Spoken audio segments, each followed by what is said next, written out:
Hello दोस्तों, मैं साक्षी आपको साक्षी मैथ पे स्वागत करती हूँ। पिछली क्लास में मैंने आपकी क्लास 10 केसीसी मैथ एक्सरसाइज 2 पूरा कंप्लीट करवा दिया था।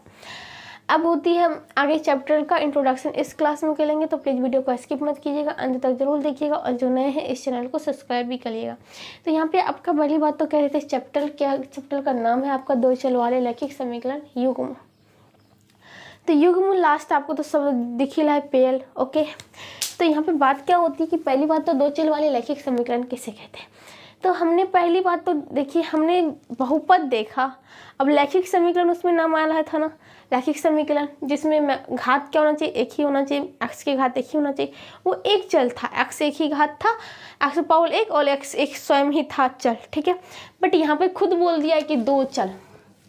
ओके, एक एक्स ले लेते हैं, साथ साथ उसके साथ वाई भी जोड़ देते हैं। रैखिक समीकरण यानी घात जो होगा एक ही होना चाहिए, पावर्स एक से ज़्यादा नहीं।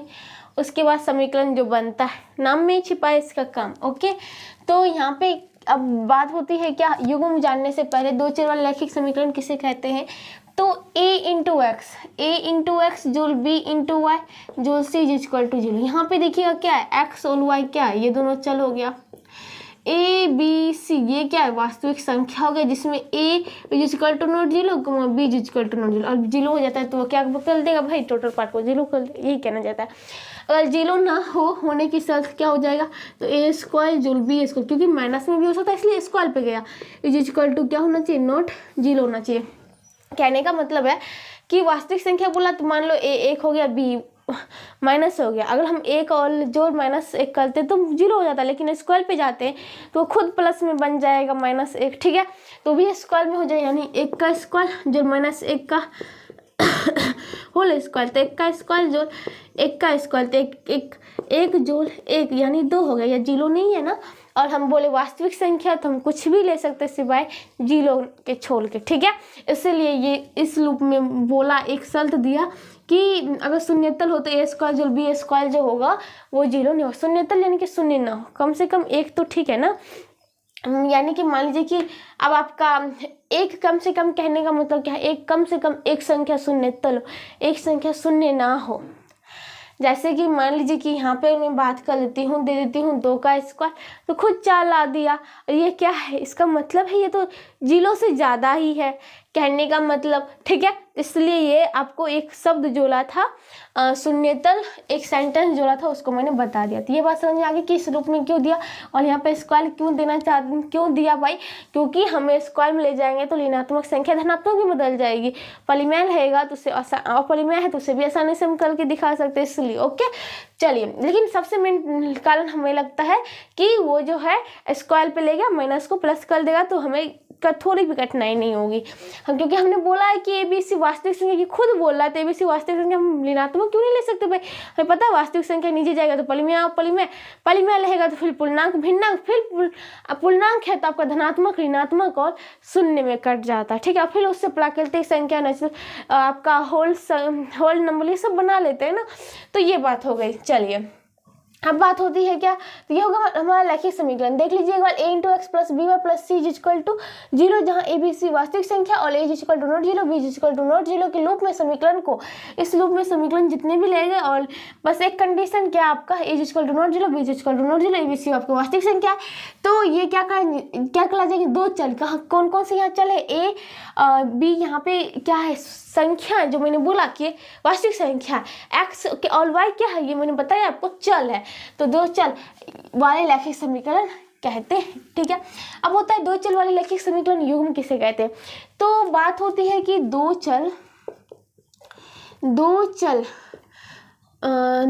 वाले रैखिक समीकरण युग्म किसे कहते हैं, युग्म। तो बात होती है क्या, अब दो चल वाले दो रैखिक समीकरण को एक साथ लेने पर उसे दो चल वाले रैखिक समीकरण युग्म कहते हैं।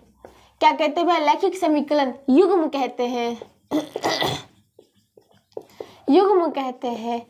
अब जैसे कि मान लीजिए कि आपका एक है x plus y is equal to मान लीजिए 24, ठीक है, और दूसरा आपका समीकरण दे रखा है कि भाई आपका 5x plus 3y is equal to मान लीजिए आपको दे रखा है 96, ठीक है। तो यहाँ पे देखिएगा कि जो आपका यहाँ पे जो दो चल वाले एक्स वाई दो रैखिक समीकरण, ठीक है, एक ये और ये एक। अब इसको क्या कहेंगे, हम कहेंगे सीधा दो चल वाले रैखिक समीकरण युग्म है, यानी कि जोड़े में है, एक के साथ एक और है, ठीक है। इसको इस रूप में हम लिखते हैं क्या, a1 इंटू एक्स जोड़ b1 into y, okay, plus में c, क्योंकि हम जब लिखते हैं रैखिक समीकरण को इस रूप में लिखते हैं, इसी रूप में हम इसको लिख रहे हैं। तो ये क्या हो जाएगा, a2 into x plus b2 into y, plus में यहाँ पे c1 है तो यहाँ मान लो c2 इज इक्वल टू 0, यहाँ पे भी इज इक्वल टू 0। अब बात होती है क्या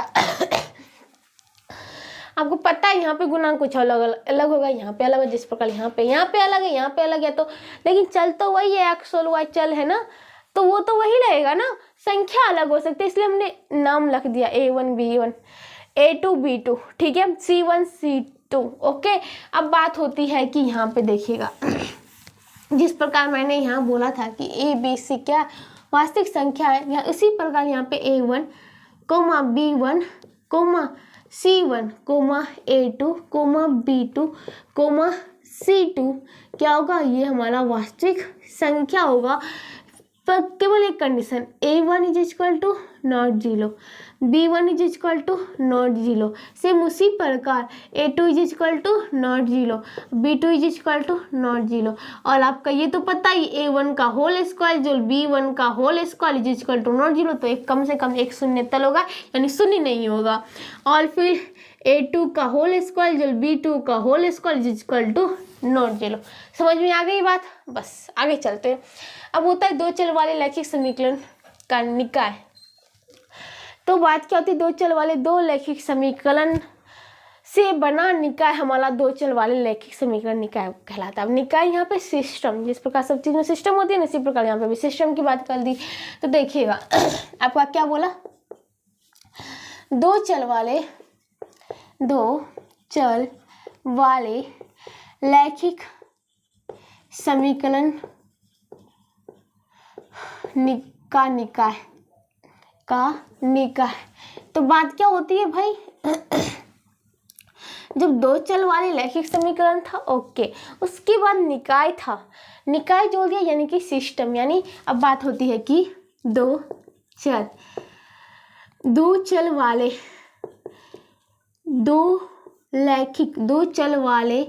दो रैखिक समीकरण दो या अधिक, निकाय बन रहा है सिस्टम बन रहा है तो दो या अधिक, ओके, दो या अधिक रैखिक समीकरण से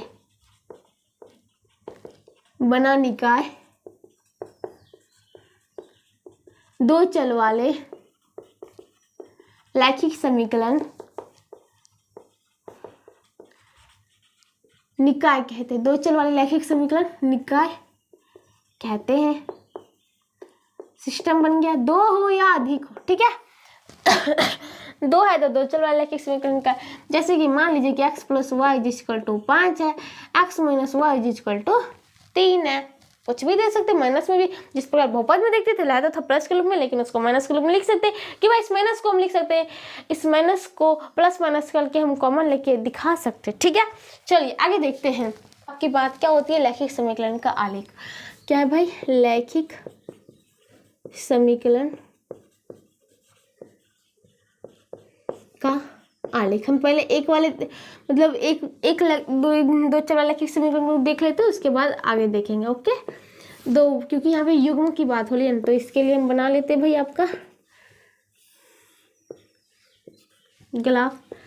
ये हो गया आपका x, ये हो गया x डैश, ये हो गया y, ये हो गया y डैश, ओके। ये आपका मूल बिंदु है, इसको लिख देती हूँ 1 2 3 4 5, इसको कर देती हूँ 1 2 3 4 और ये 5। चलिए -1 -2, इसको भी -1 -2। अब बात होती है कि आलेख कैसा होगा। मान लीजिए कि x प्लस, आपको मैंने बोला x plus y equal to है 5, तो y which equal to 5 minus x. अब देखिए इसके लिए सारणी बनाती हूँ। जब मैं x का मान दूंगा तो y का मान निकलेगा।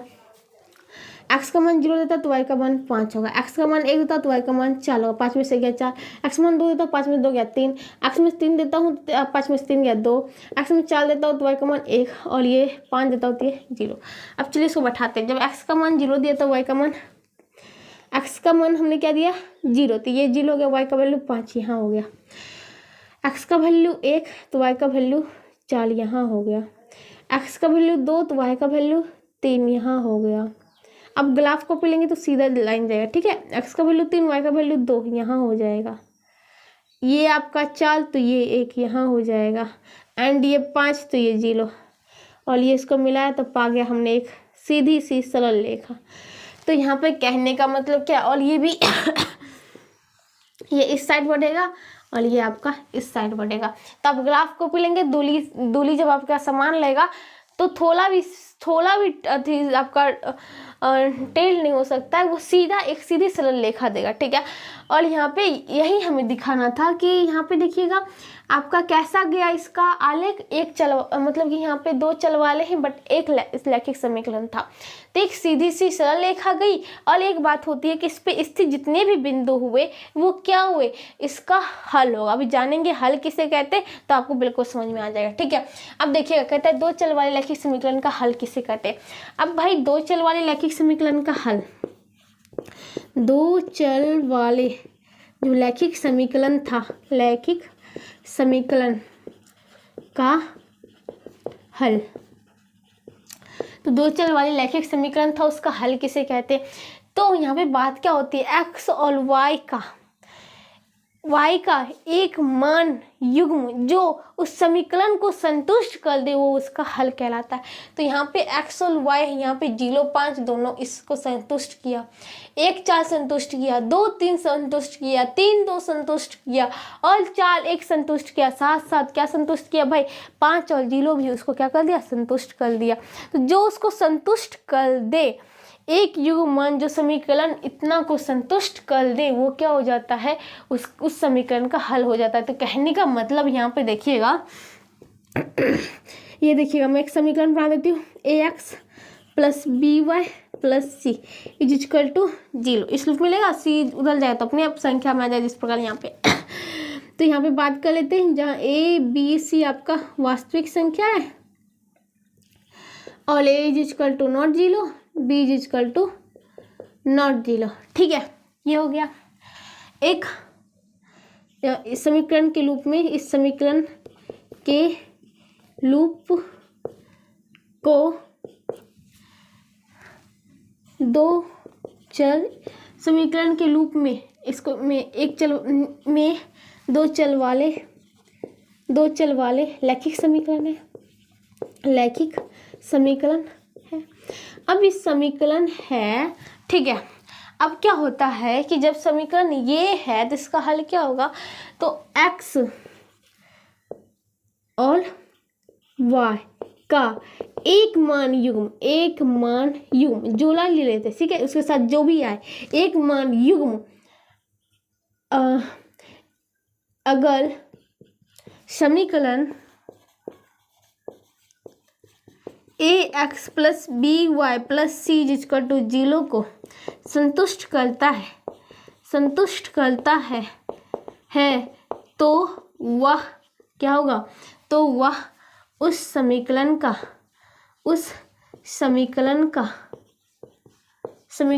हल कहलाता है। समझ में आ गई बात। कहने का मतलब x और y का जो मान युग्म एक साथ दिया हुआ, जैसे यहाँ पे क्या हो गया भाई, 0, 5, 1, 4, 2, 3, 3, 2, 4, 1, 5 जीरो। तो ये क्या है, हमने एक साथ लिया है क्या भाई, हमने बोला जीरो के साथ मैं 5 ही लूंगा। देखता हूँ जीरो 5 दे के, जीरो दे दिया x को, ये 5 देता तो 5 आ गया, समीकरण को संतुष्ट कर दिया, यानी कि ये भी हल है। इसी प्रकार ये 1 4 को देता वो भी 5 फुला दिया, 2 3 को देता वो भी 5 फुला दिया, 3 2 को देता वो भी 5 फुला दिया, 4 1 को देता वो भी 5 फुला दिया, 5 0 देता वो भी 5 फुला दिया। इसका मतलब ये सब हमारा क्या हो गया इस समीकरण का हल हो गया। मैंने तो बोला था कि x और y का एक मान युग्म, ठीक है। इससे एक बात आपको पता चल रही है कि दो चर वाले रैखिक समीकरण होता है तो उसके एक ही हल नहीं होते हैं, उसके अनेकों हल होते हैं, क्योंकि हम माइनस में भी जा सकते हैं भाई। -1 देता हूँ x बराबर, जब x बराबर -1 करूँगा तो माइनस माइनस +1 5 1 6, यानी कि आपका ये क्या बन जाएगा भाई, देखिएगा ये मैं निकलता हूँ 5 - x है तो 5 -1 तो हो गया 5 +1 5 1 6, ये 6 हो जाएगा। तो दोनों तरफ बढ़ते ही जाएगा। बोला ना एक सीधी सरल रेखा दे रही है, तो इसका मतलब उस पर जितने भी बिंदु आएंगे वो उसका हल के रूप में ही होगा, ठीक है। जिस प्रकार अभी तक मैंने यहाँ पे आपको इतना इशारा 1 2 3 4 5 6 बिंदु से अवगत किया, और 7वां बिंदु यहाँ पे भी आपका आ गया 7वां, ठीक है, हल। तो इस प्रकार आपके दो चर वाले रैखिक समीकरण का हल पता चल गया। अब होता है दो चर वाले रैखिक समीकरण का ज्यामितीय अर्थ, वही बात हुआ भाई, वही इसमें यही आपको बताना चाह रहा है क्या भाई, आपका ज्यामितीय अर्थ में जब ज्यामितीय पे खींचते हैं, वही आलेख जब हम खींचते हैं तो इससे हमारा क्या होता है, आलेख जब खींचते हैं तो हमें क्या प्राप्त होता है, एक सीधी सरल रेखा, और उसमें उपस्थित बिंदु क्या होते हैं, उसके हल होते, उपस्थित बिंदु उसके हल होते हैं, ठीक है। तो कहने का मतलब एक सीधी सरल रेखा होता है और उस पर उपस्थित बिंदु उसके क्या होते हैं, हल होते। कहने का मतलब अब आपको क्या करता है भाई, एक रेखा खींच दिया, दो चर वाले रैखिक समीकरण का आलेख खींच के दे दिया, और आपको कहेगा कि इस पर स्थित बिंदु क्या है, तो समीकरण के क्या हो जाएंगे, हल हो जाएंगे। बस यही था आपका क्या भाई, इसका ज्यामितीय अर्थ। ज्यामितीय में बताना चाह रहा था कि सीधी सरल रेखा आती है, दूसरी बात उस पर स्थित जितने भी बिंदु होंगे क्या हो जाएंगे, आपका हल हो जाएगा। ये पूछता है कि आपका ये एक समीकरण जो है समीकरण का आलेख है और इस पर स्थित बिंदु क्या होगा, तो आप पूछेगा क्या उसका हल होगा या नहीं होगा, तो हल हो सकता है, ठीक है। यहाँ तक बात समझ आ गई। उसके बाद देखते हैं अब होता है क्या, आपका आगे है दो चल वाले रैखिक समीकरण के युग्मों का हल। अब यहाँ पे बात हो रही थी क्या, एक चल वाले, जो भी देखा पहले हमने एक चल को देखा फिर दूसरे चल में घुसे, क्योंकि पहले छोटी बात को जानना जरूरत है फिर बड़ी बात को जानेंगे।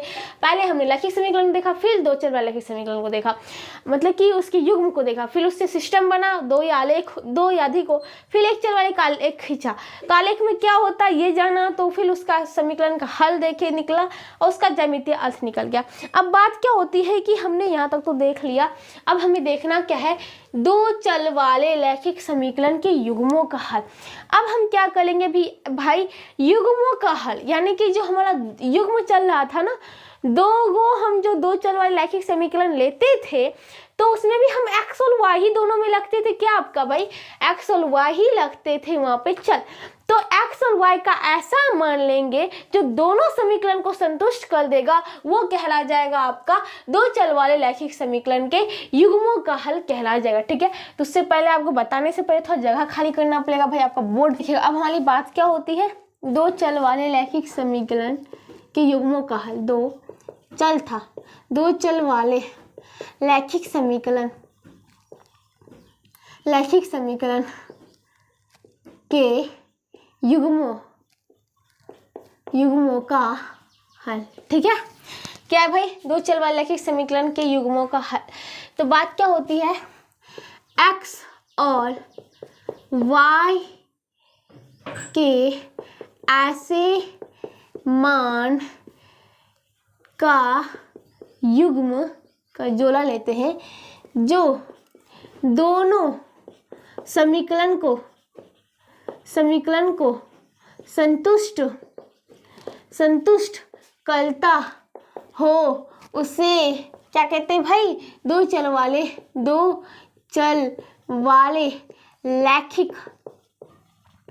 रैखिक समीकरण, दो चल वाले रैखिक समीकरण के युग्मों का हल कहते हैं, बात समझ में आ गई क्या, युग्मों का हल।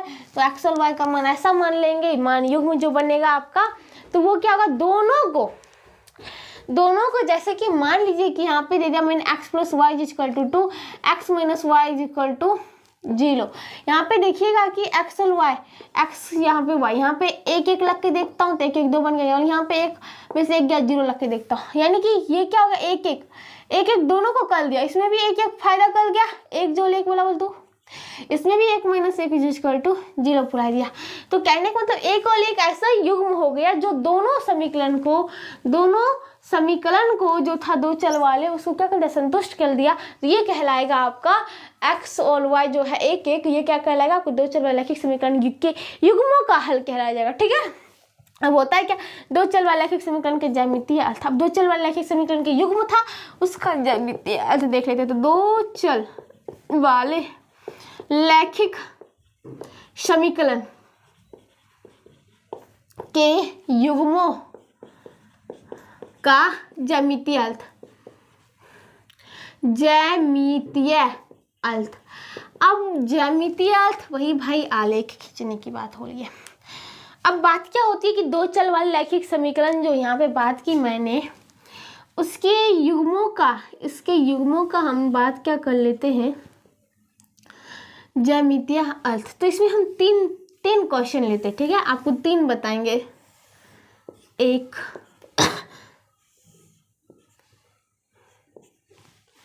एक का जिसमें आपका समीकरण है 2x minus y equal to 0, एक है 2x plus 5y minus 24 equal to 0। Okay, अब यहाँ पे देखिएगा क्या भाई बात होती है, आपको जगह तो लेना पड़ेगा भाई।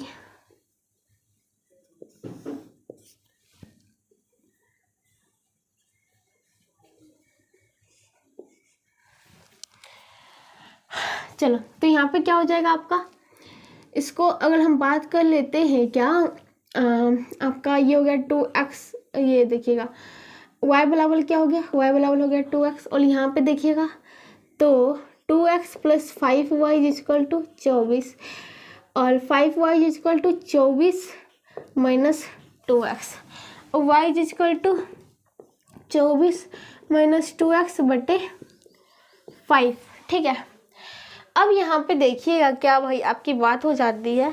अब यहाँ पे मैं क्या करता हूँ, संख्या बैठा देती हूँ, 1 2 3 4 5 6 7 8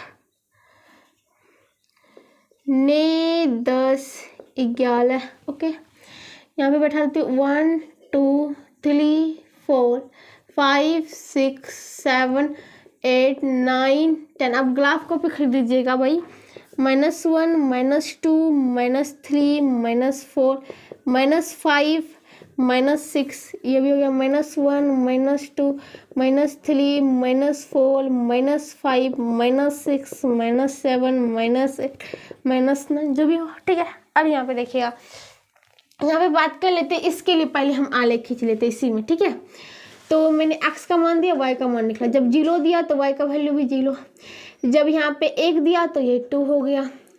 जब यहाँ पे मान लीजिए क्या आपका मैंने 2 दिया तो यहाँ पे 2 दूनी 4 हो गया, -1 दिया तो -2 हो गया। इस प्रकार से बना, तो इसको मैं खींच देती हूँ। 0 तो 0, 1 तो 2, x का 1 y का 2, फिर x का 2 y का 4, x का 2 y का 4। फिर बात होती है क्या भाई, देखिएगा फिर देखिएगा आपका क्या हो रहा है भाई, बात कर लेते हैं। आपका 2 4 हो गया, -1 दिया तो -2 आया। x का वैल्यू -1 दिया तो y का वैल्यू माइनस में तो है, इस प्रकार से। फिर देखिएगा जब मैं x का वैल्यू आपका कितने दे दूँ भाई, देखिए तो 2 से 6 दे देता हूँ। x का वैल्यू 6 दिया हो गया, 6 दूनी वाले y का वैल्यू। जब x का वैल्यू 6 दूँ, 5 भी दे सकता हूँ, 5 हो जाएगा तो क्या हो जाएगा, 5 दूनी 10, 4 दूंगा तो 4 दूनी 8, 3 दूंगा तो 3 दूनी 6, 2 दिया तो 2 दूनी 4। तो चलो भाई 3 सब दे देता हूँ, 3 देता हूँ तो 3 दूनी 6 यहाँ पे, 4 देता हूँ 4 दूनी 8 यहाँ पे, 5 देता हूँ, 5 दूनी 10 यहाँ पे, एंड 6 देता हूँ, 6 दूनी 12 जो कि यहाँ चला जाएगा। ठीक है, 11 और 12। चलो ये हो गया। और नीचे ऐसे बढ़ाते जाएंगे तो हमें एक सीधी सरल रेखा मिल रही है ना, सबको मिलाते जाओ। ओके, ये हो गया दूसरा समीकरण। इस क्या हो गया, अब इसके लिए देखता हूँ एक्स वाई। यहाँ पे जब x का वैल्यू क्या देता हूँ, आपका 2 देता हूँ, तो क्या हो जाएगा, हम हर वक्त सोचेंगे क्या भाई आपका पूर्णांक में आए हल। ठीक है, क्योंकि एक तो खुद ही ग्राफ छोटा रहता है और उसमें भी हम उसको और बटा कर लेंगे तो बड़ा दिक्कत हो जाता है, इस मतलब कि कठिनाई होती है, इसलिए मैं कह रही हूँ। तो इसको 2 के देखता हूँ तो ये हो जाएगा 24 माइनस 2 दूनी 4 बटे 5, 24 में 4 गया 20 बटे 5, 5 से दूंगा तो 5 चौक 20 4। अब मैं यहाँ पे क्या दे के देखता हूँ भाई, 2 से 2 दे के देख लिया। अब यहाँ पे मैं जो हूँ 7 दे के देखता हूँ। जब 7 दे के देखता हूँ तो 24 में माइनस 7 दूनी 14 बटे 5, तो ये कितना हो गया 0, 1 बटे 5, 5 दूनी 10, 2 हो गया 2। ठीक है, आपको मान लीजिए कि आपको 25, यहाँ पे मान लीजिए कि आप इसको माइनस में x का वैल्यू -3 देंगे, तो -3 देंगे तो 24 माइनस में 2 -3, तो 24 माइनस में 2 तिहाई 6 माइनस माइनस प्लस 24 36 या बटा 5 है 24 36 बटे 5 5 6 31, यानी ये आपका 6 हो जाएगा। तो इस प्रकार बहुत से मान दे सकते हैं। ठीक है, अब यहाँ पे देखिएगा, इसको लगते हैं।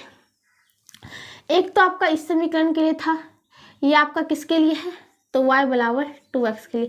दूसरा अब ये चलते हैं, x बराबर 2 दिया तो y बराबर 4, x बराबर 2 दिया तो y बराबर 4, यहाँ पे है। x बराबर जब 7 दिया तो y बराबर 2, x बराबर जब 7 दिया तो y बराबर 2, x बराबर जब -3 दिया तो y बराबर 6, x बराबर जब -3 दिया तो y बराबर 6। अब इसको मिला के देखिए तब वो क्या मिला, यहाँ पे है ये। ठीक है, ऐसे ही बढ़ते देते हैं। x का वैल्यू जब हम 12 देते ला तो y का वैल्यू 24 माइनस में 2 इंटू 12 बटे 5 24 माइनस 24 बटा 5, ये हो गया 0 बटा 5 इक्वल टू 0, तो y का वैल्यू 0। तो x का वैल्यू 12 यहाँ पे बढ़ाऊंगी तो यहाँ पे 12 हो जाएगा, और y का वैल्यू 0 तो यहाँ पे आ जाए। आपके कहने का मतलब है कि यहाँ पे आ जाए। तो ये देखिएगा दूरी बीच के कारण आपका ऐसा हुआ है। और ये जो है ना, जब आप इसको दूरी समान लेंगे तो 9 10 11 और ये 12, तो ये आपका ऐसे ही जाएगा। ठीक है, 12 से ही होके जाएगा।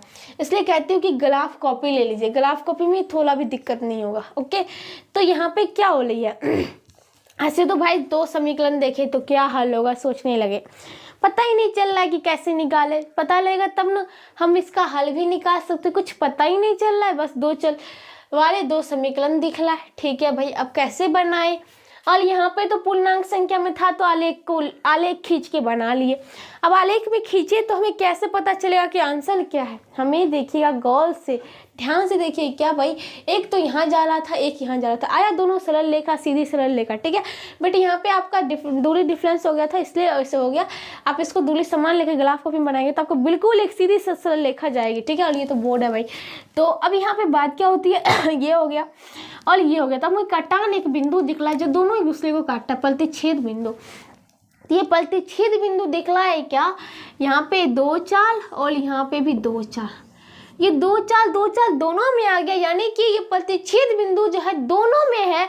क्योंकि मैंने क्या बोला कि भाई उस सरल रेखा पे जितने भी बिंदु हो गए वो समीकरण का हल होगा। तो यहाँ पे इसके लिए भी ये जो है, इसके लिए भी वो हल बना है और इसके लिए भी हल बन गया क्योंकि उस पर भी वो बिंदु है। तो कहने का मतलब है यही जो है एक्स और वाई का वो मान है जो दोनों समीकरण को क्या कर रहा है, संतुष्ट कर रहा है। ठीक है, बस यही एक मान था जो दोनों का संतुष्ट कर रहा है। अब बात कभी कभी ये भी होती है क्या भाई, हल वक्त हम 2 चल वाले रैखिक समीकरण 2 दे रखा है, क्या उसका हल निकाल सकते हैं। दूसरी बात ये भी होती है क्या वो एक ही हल देगा कि एक से ज़्यादा भी हल देगा। तो इसके लिए मैं अभी 2 क्वेश्चन और सॉल्व करती हूँ। ठीक है, तो आपको सभी क्लियर होते चले जाएंगे। यहाँ तक ये बात समझ में आ गई भाई। चलो इसको हटा देती हूँ लफ्ज़ को। अब यहाँ पे बात होती है कि देखिएगा, एक और मैं लेती हूँ।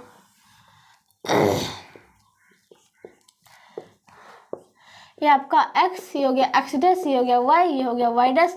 ये मान लीजिए 1 2 3 4, 1 2 3 4, ये 1 -1 -2 -3 -4, -1 -2 -3 -4। ओके, अब बात होती है क्या, समीकरण है आपका, एक है x + y = 0, दूसरा है 2x + 2y = 6।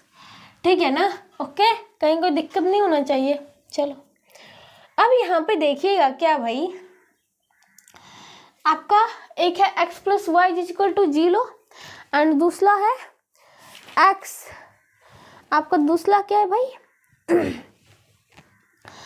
आपका है 2x + 2y = 6 है। 2x + 2y = 6 है। ठीक है, और बात कर लेते हैं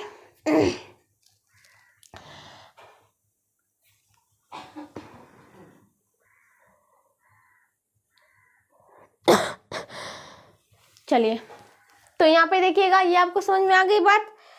हमारा दो समीकरण फिर से लिया, x + y बराबर 0, 2x + 2y = 6 ले लिए। ठीक है, तो यहाँ पे देखिएगा, पहले हम x + y के लिए क्या क्या हल होगा वो देख लेते हैं।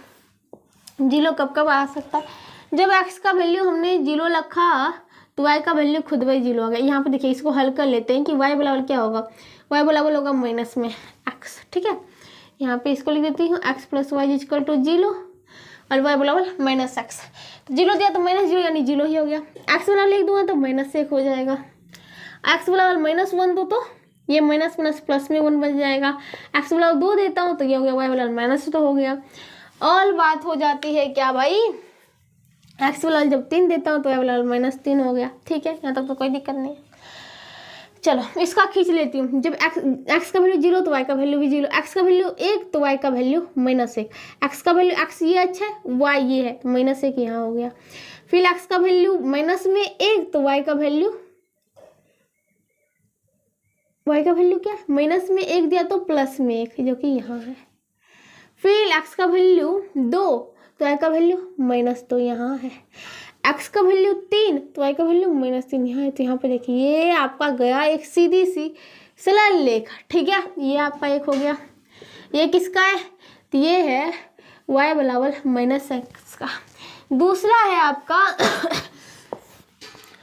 दूसरा देखिएगा, दूसरा आपका 2x + 2y = 6।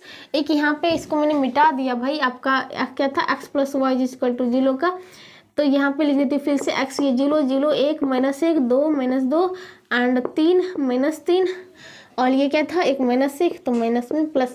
चलो अब बात होती है क्या, अब लेता हूँ मैं यहाँ पे आपका लेता हूँ, तो इसको पहले एक साइड कर लूँ।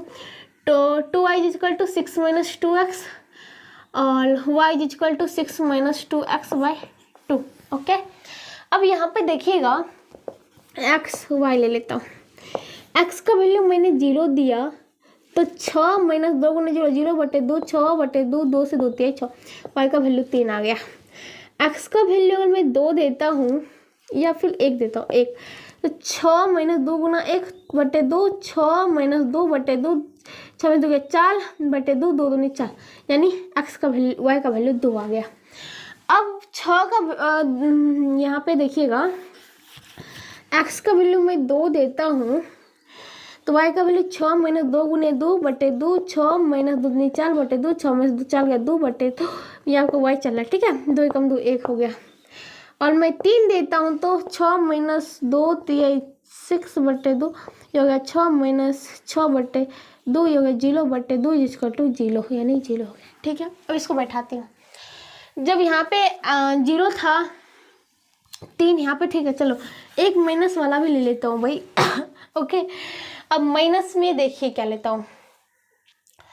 चलिए y बराबर, अब यहाँ पे x बराबर -1 कर देता हूँ, तो 6 - 2 × -1/2 6 2 माइनस प्लस 2/2 6 2 8/2 2 से 2 चक 8 4 हो गया। चलो हो गया, अब इतना बैठा लेते हैं। x बराबर 0 तो y बराबर 3, x बराबर जब 0 इस अक्ष पे तो y बराबर 3 यहाँ पे हो गया। x बराबर 1 तो y बराबर 2, x बराबर मैंने 1 दिया तो y बराबर 2 यहाँ हो गया। x बराबर 2 तो y बराबर 1 यहाँ हो गया। x बराबर 3 तो y बराबर 0, x बराबर 3 तो y बराबर 0 यहाँ हो गया। अब x बराबर -1 यहाँ पे और फिर 4 यहाँ पे। ध्यान से देखिए क्या बन रहा है आपका, ये आपका ऐसी जा रही है, ये इधर भी ऐसे ही बढ़ेगी। कहने को तो ये काट लाइन है, ये समानांतर चला, ये आपको मान लीजिए पी हो गया, ये क्यू हो गया, तो यहाँ पे पी समानांतर है क्यू का। ठीक है, तो भाई अब क्या बोला है, हमें भी यहाँ पे भी दो चल वाले दो रैखिक समीकरण लिया, लेकिन यहाँ पे अलग कहानी बनी, यहाँ पे अलग कहानी बनी, एक और कहानी बननी बाकी है। चलो एक और कहानी क्या बनेगी देखते हैं। अब तीसरा लेता हूँ।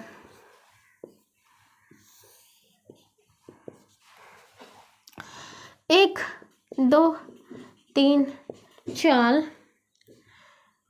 5 6 7 1 2 3 4 5 6 7 -1 -2 -3 -4 -5 -1 -2 -3 -4 -5 ठीक है।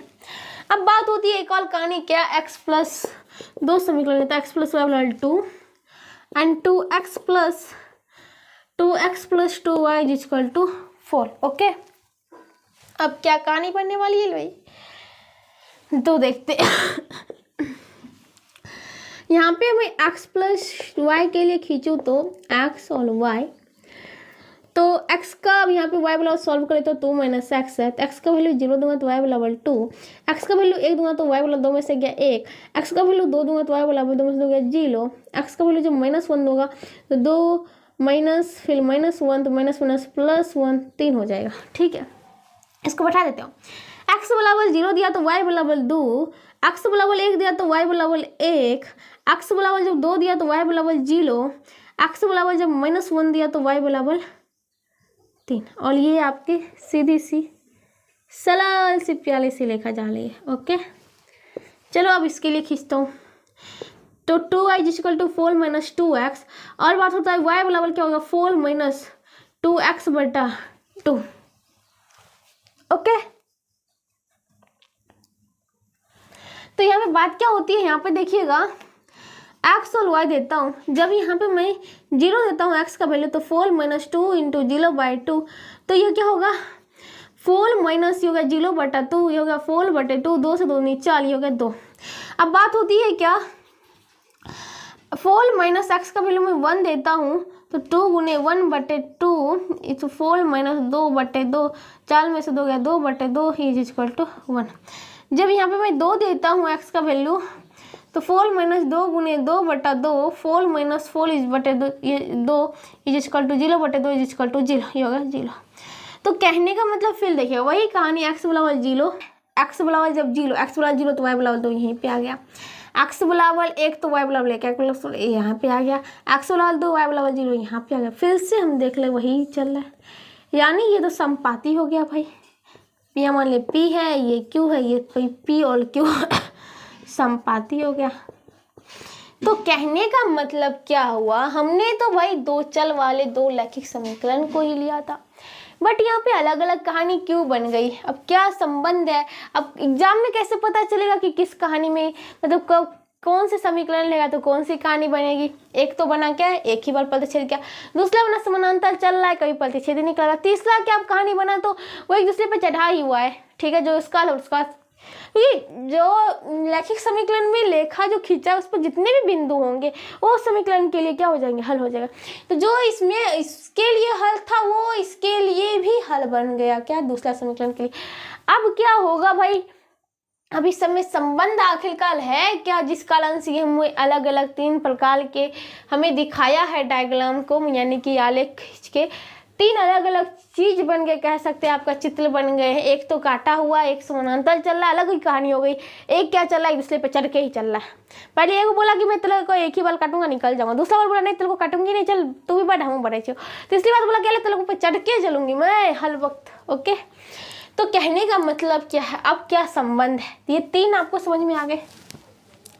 ये 3 था, इसका समीकरण यहाँ पे है आपका, इसका समीकरण यहाँ पे है आपका, और इसका समीकरण जो कि मिट चुका, मैं फिर से लिख देती हूँ 2x - y is equal to 0, एक 2x + 5y - 24 is equal to 0, ये है आपका इसका समीकरण। ओके, अब ये समीकरण में ही कुछ तो था भाई जिस कारण से ये हमारा हल हो गया। यहाँ पे समीकरण अलग था, यहाँ पे भी समीकरण अलग है और यहाँ पे भी समीकरण अलग है। समीकरण में ही कुछ तो है भाई, जिस कारण से हमारा ग्राफ क्या हो रहा, अलग प्रकार के आते जा रहे। तो अब वही देखेंगे भाई, अब वही देखेंगे, इसमें तुलना करके देखेंगे।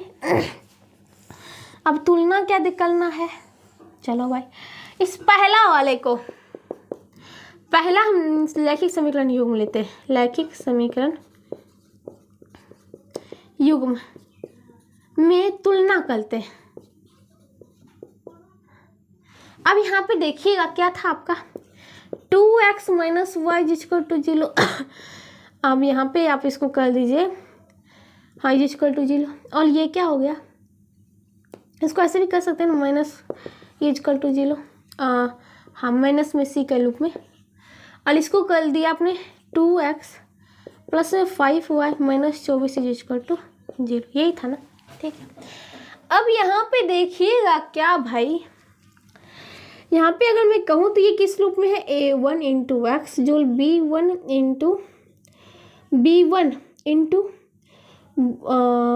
इंटू वाई प्लस में c जिसको टू 0, और ये है a2 इंटू एक्स जोल b2 इंटू वाई जोल c जिसको टू 0। अब इसके इसमें बैठा देते हैं, क्या होगा देखिएगा, इसको 2 इंटू एक्स का जोल, अब यहाँ पे प्लस इसको लिख सकते हैं माइनस में 1 इंटू वाई प्लस में माइनस में 0 लिख सकता हूँ, चलने दीजिए अभी। अब यहाँ पे देखिए इसको करूँ तो 2x प्लस में 5 इंटू वाई प्लस में माइनस में 24 ऐसे डाल सकता हूँ, प्लस के रूप में ये वाला 0 और ये वाला भी 0, इस प्रकार से डाल सकता हूँ।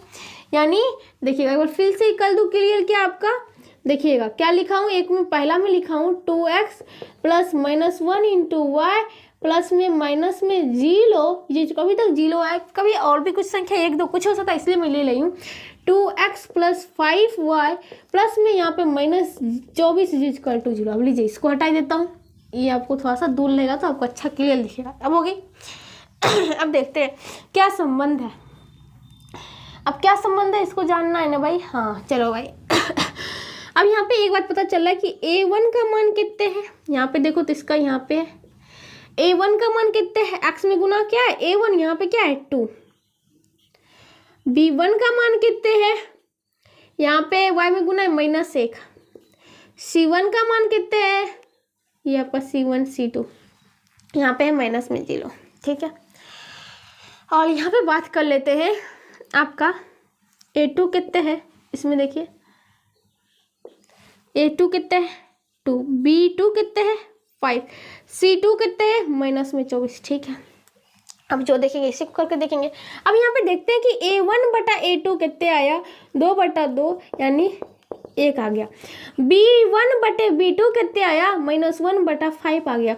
c1 बटे c2 कितने आ गया, 0/-24 इजकल टू 0 आ गया। तो यहाँ पे क्या दिख रहा है, ना ही a1 बटा a2 बराबर है b1 बटा b2 का, नहीं बराबर है c1 बटा c2 का। अगर इस रूप में कोई भी रहे a1 बटे a2 बराबर ना हो, b1 बटे b2 बराबर ना हो c1 बटे c2 का, तब हलों की संख्या कितनी होगी, जब एक बार काटा, यानी ये बिंदु इस पे भी है और इस पे भी, यानी इसी समीकरण का भी हल होगा, इस समीकरण का भी हल होगा, तो उसका अद्वितीय कहने का मतलब मात्र केवल एक हल होगा, कहने का मतलब केवल एक हल होगा। जब इसमें इस रूप में रहेगा तो दोनों के हलों की संख्या यहाँ पे ऐसे लिख देती हूँ, हो तो रैखिक समीकरण युग्म के हलों की संख्या क्या होगी, अद्वितीय होगी या फिर एक होगी, ऐसे लिख सकते हैं। अद्वितीय समीकरण हलों की संख्या एक होगी या फिर युग्म के, यहाँ पे दूसरा चरण चला सकते हैं, क्या हलो क्या होगा, अद्वितीय होगा, यानी कि केवल एक होगा, उसके अलावा कोई होगा ही नहीं, ठीक है।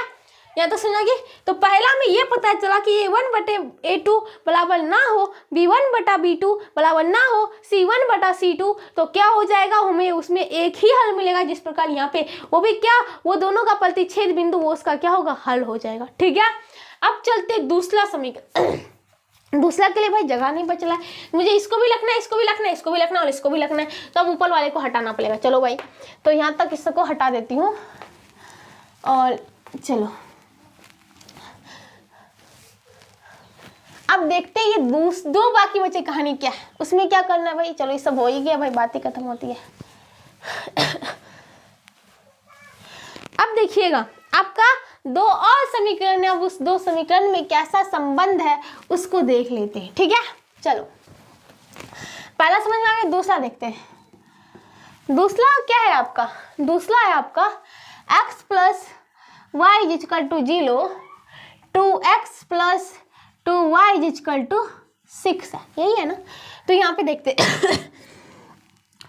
इसको ऐसे लिख सकती हूँ क्या, x plus y minus 0 is equal to 0, 2x plus 2y minus 6 is equal to 0। अब फिर देखिए इसको ऐसे लिख सकता हूँ, x प्लस वाई प्लस में minus 0 is equal to 0, 2x plus 2y plus के रूप में लिख रही हूँ, 2x प्लस 2y प्लस में माइनस 6 इज इक्वल टू 0। यहाँ पे आपका a1 इंटू एक्स जोल b1 इंटू वाई जोल c1 इज इक्वल टू 0, इस रूप में हो गया a2 इंटू एक्स जोल b2 इंटू वाई जोल c2 इज इक्वल टू, इस रूप में हो गया, ठीक है।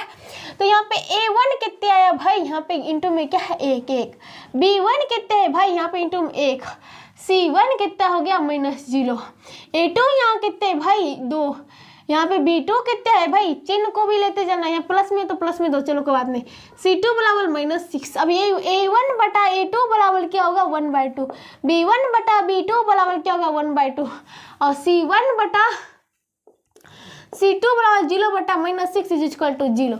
यानी कि आपका a1 बटा a2 1/2 ये बराबर है b1 बटा b2 जो कि 1/2, लेकिन ये बराबर नहीं है c1 बटा c2 जो कि है मतलब 0, ये बराबर है नहीं है। कहने का मतलब है कि a1 बटा a2 बराबर हो b1 बटा b2 बराबर ना हो c1 बटा c2 का।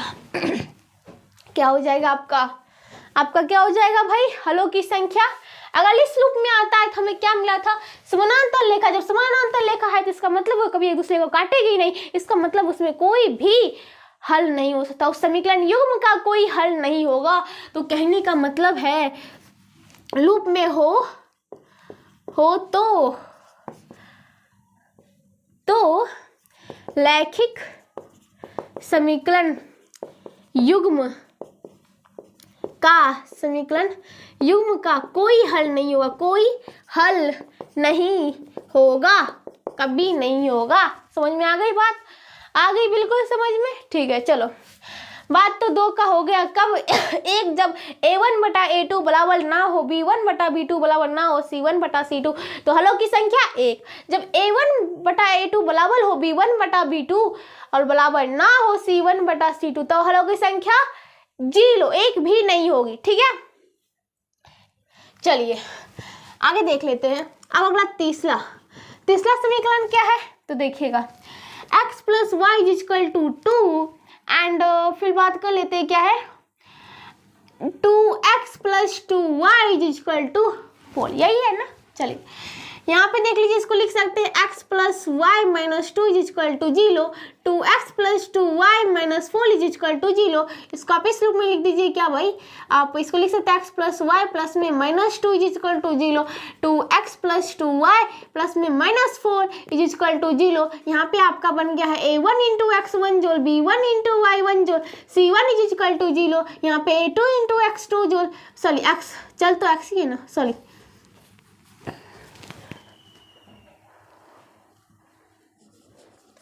चल देखिएगा यहाँ पे इस लूप बन गया a1 इंटू एक्स जोड़ b1 इंटू वाई जोड़ c1 बराबर 0। यहाँ पे हो गया a2 इंटू एक्स जोड़ b2 इंटू वाई जोड़ c2 इज इक्वल टू 0। बात समझ आ गई।